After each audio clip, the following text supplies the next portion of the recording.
J'aimerais parler réellement de ce qui se passe entre la Thaïlande et le Cambodge. J'imagine que vous avez vu des vidéos circuler sur internet, des vidéos de travailleurs cambodgiens qui sont battus, harcelés et humiliés en Thaïlande. Des hommes et des femmes qui ne sont pas des soldats, ce sont juste des personnes innocentes qui essayent de survivre et nourrir leur famille. J'aimerais vous expliquer comment tout ceci a commencé.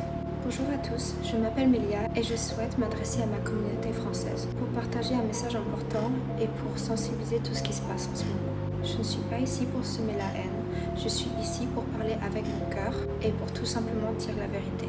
Le monde doit réellement savoir ce qui se passe entre le Cambodge et la Thaïlande, parce que ce conflit dépasse largement une question de frontières et de temples. C'est une question d'humanité, de dignité, de mémoire et de droit. Tout a commencé par le vol de nos temples qui se situent proches de la frontière thaïlandaise et cambodgienne. Les temples dont on parle sont Tham Muang Thom et Tham Muang Thot.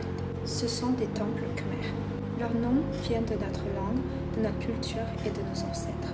Ta signifie grand-père, Muan signifie poulet, Thom signifie grand, gros, Tot signifie petit. Ces mots ont une signification pour nous Cambodgiens. Ce sont des mots. Mais pour les Thaïlandais, ce ne sont juste des sons. Ça ne veut rien dire pour eux.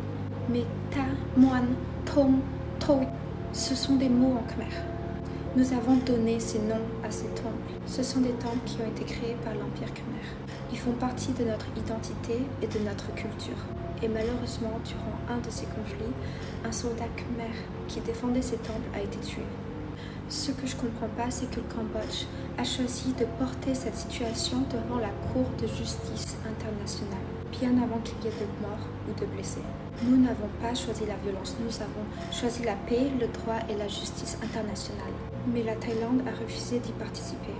Alors je pose cette question simplement. Si vous êtes dans votre bon droit, pourquoi refuser de le démontrer devant le monde, dans un tribunal neutre?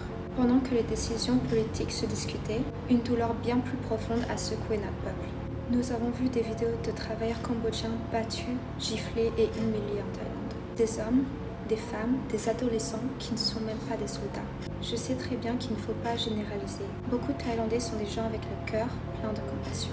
Mais je vous en supplie, protégez nos travailleurs cambodgiens. Personne ne mérite d'être traité ainsi. Puis, le 24 juillet, la Thaïlande a lancé des frappes aériennes sur une base militaire près de Tham Muang Thom.